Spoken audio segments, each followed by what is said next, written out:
What is up, guys? And welcome back to a brand new video. Today, we're back with another online video. I know, I've been spamming the career mode stuff. I'm sorry to you online enthusiasts. We are back. And this is a little bit against the grain, this one. This is a series of races where things don't generally go to plan. Now, yeah, a lot of the videos you do see are some of my more successful ones, and this one is kind of a, well, it's a little bit different. Well, you can tell by the title. But one of my favorite things to do at the moment is to join streamers on Twitch who are streaming F1 2020 online. Just join their open lobbies and have a bit of fun.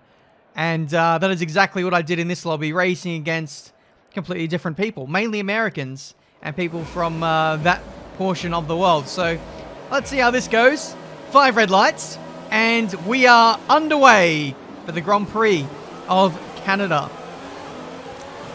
I joined Striffium's lobby. He is a Canadian streamer, and what do you know?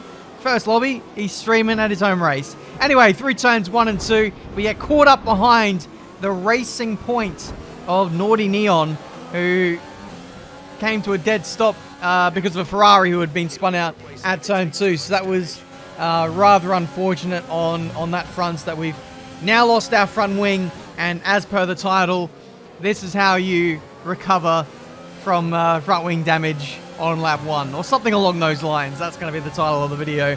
So yeah, we're going to swiftly get ourselves through the order if we can. Don't know any of the players in this lobby. Don't know if they're highly skilled or highly noobish. That's something we'll have to work out as we go along, as we go up the inside of the Haas F1 driver down into turn. Don't know what turn that is. If you guys can let me know down in the comments, I will give you a hearted comment. How about that one?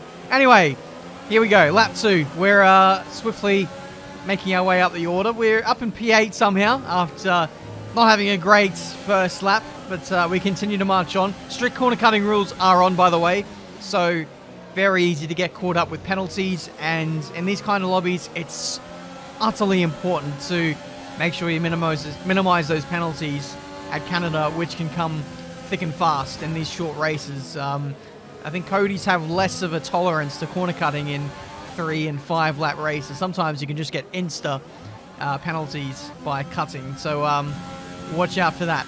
As we head into the final chicane, the Wall of Champions, you do not want to graze that on whatever damage setting we've got on at the moment. And crossing the line, we're marching up towards the top 5. There's a bit of a train starting to emerge just up the road, and that is for a podium. A podium in a race where we lost our front wing partially, and you know, we didn't carve our way through the field like I was hoping to. But we're now in the top 5. P3 there has a penalty of 2 seconds. So it's all to play for in this Canadian Grand Prix. As you can see, I give the Wall of Champions there a high five, essentially. But yeah, we're running out of time in this Grand Prix. The aim is to get P2. I think we can get P2 in this race. The race leader in the Red Bull is literally 10 seconds up the road. He's in the 3rd sector already. He's in a world of his own, it seems. But the rest is attainable as we go up the inside of the other Haas, and that sees us up into P4 now, effectively on the podium now, if things stay as they are, because the guy in P2 has 8 seconds worth of penalties, and the Ferrari just ahead has penalties as well. The guy who was in P2 has, I don't know what happened there. That was a weird moment where he went ghosting through the barrier, and in the end, he is out of the Grand Prix. So, I'll take it, I suppose. We've got the Ferrari to worry about now, as he gets a shocking run out of that middle sector chicane. Could be intentional, because the DRS zone is coming up here after this hairpin. We have the lead of the two of us. He's going to get DRS. No, I'm going to get DRS, and I'm going to be able to hold on to P2. That was a lucky break for us. All we've got to do now is just hold on to this position, make sure he doesn't take us out or force us into a corner cutting penalty. Through the final chicane, still attacked it pretty aggressively there, and that will be P2 in this Canadian Grand Prix. Effective damage limitation. Exactly what you want to see. Marduk Tiamet gets the fastest lap. And no, he doesn't get the fastest lap. He gets driver of the day. What a legend Marduk Tiamat is. Could be an up-and-coming YouTuber. One to watch out for in the years to come. But that was the first Grand Prix. 11 seconds off the lead in the end. The guy who obviously won was pretty pacey. So we'll look out for him in the following races. But we now move on to Austria. And this is a race which is going to go absolutely flying by as the lap times are near on 60 seconds. However, I don't have a setup for this place. We're like 6 months into the game, and I don't have a setup for all tracks. So we're going to revert to the trusty Golden USA setup, and we'll see if we can make it work for us. I've actually been beaten by the clock. Wasn't able to do all my adjustments, and so we're going to have to make do with what we've got. Second race now on the trot. Let's see if we can... We're starting P20, but I did not put myself P20. Ferrari put the racing point on the wall there, if you noticed, on the left-hand side through turn 1. It's calamity left, right, and centre. Red Bull brake checks me a little bit unintentionally, but then he gets taken out by his other Red Bull teammate, maybe in a bit of karma. And in the end, it's P10 for us. So we've halved our grid position by doing absolutely nothing. All I did was take turn 1, and I've gained 10 spots.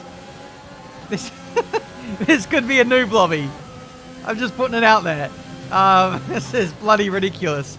But yeah, further to my point, normally I intentionally start at the back in my online races. This is a random grid lobby. So I've been shafted, actually, both times. This one especially, putting me P20. But I'm not complaining. I'm not complaining whatsoever. We've got to make our way through the field if we can. It's been civil war for the teammates for Red Bull, and that continues for Renault, as you know, they just shoot themselves in the foot there, and the Renault just bumped me into the last corner. Thank you very much for that speed boost. So it's P7. We'll make that P6, make that P5, as someone fell off the circuit, and the other guy is not in this race anymore. I think I've made... Have I made a legit overtake yet? I don't think I have.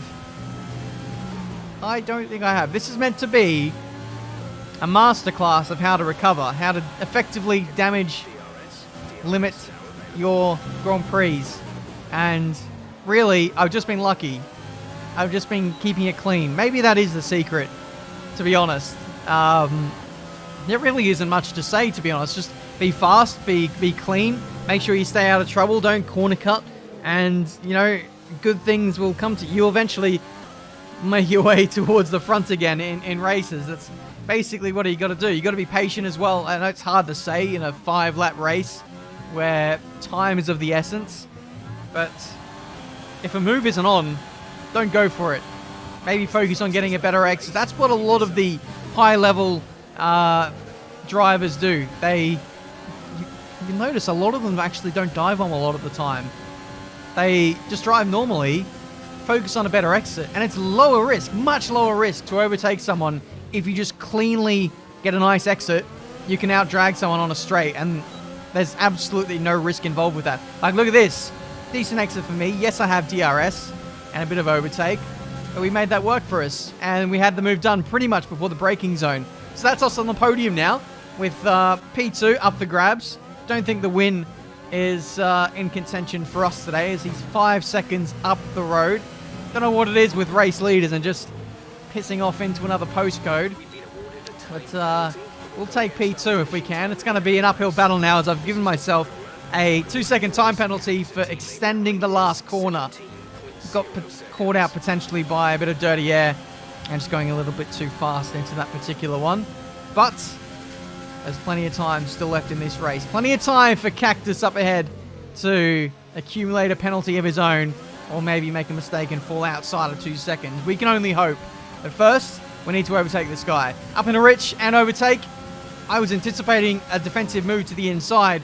He didn't cover it, left the door open, and he's run wide, giving us the free spot. So again, an overtake done on the exit phase of a corner is no risk. It's easy as you like. Thank you very much. To be honest, he defended really well, right up to the point where he went in too deep into the corner. If not for that, he would have held on for sure for the rest of the race, because our overtaking opportunities were running out. I don't think I would have got him, to be honest. But in the end, P2 on track with penalties, demotes us to third. And again, it's another last place to podium result, which I certainly can't complain about, considering I had the damage right from the start. Just about matching the fast lap of the Grand Prix, so that's not too bad. So let's hopefully move on to the next one and not have to fight with one arm tied behind our backs, eh? We'll have to wait and see. The next Grand Prix is... Oh, yeah, okay. Alright, I've done myself dirty here. This is Silverstone. And this is a race where I had no excuses. I actually qualified for this one.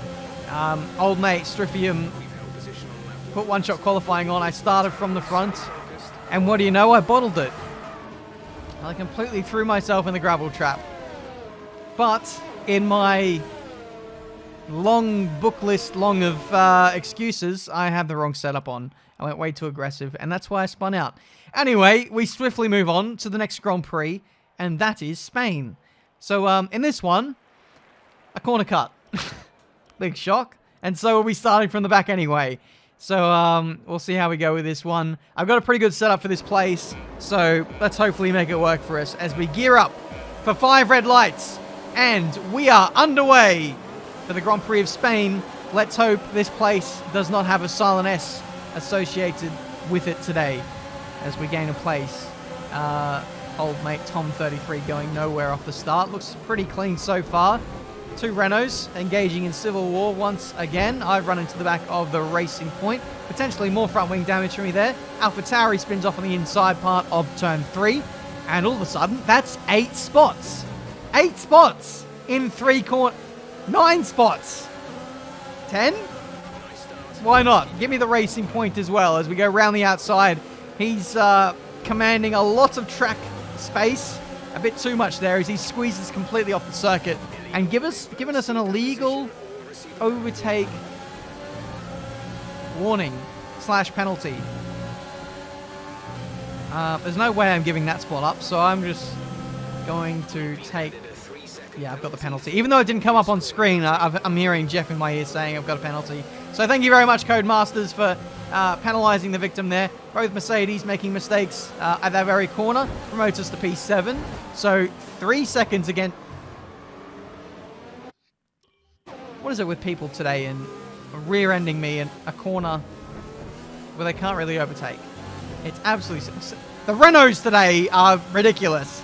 All I've seen them do is crash today. What's going on there?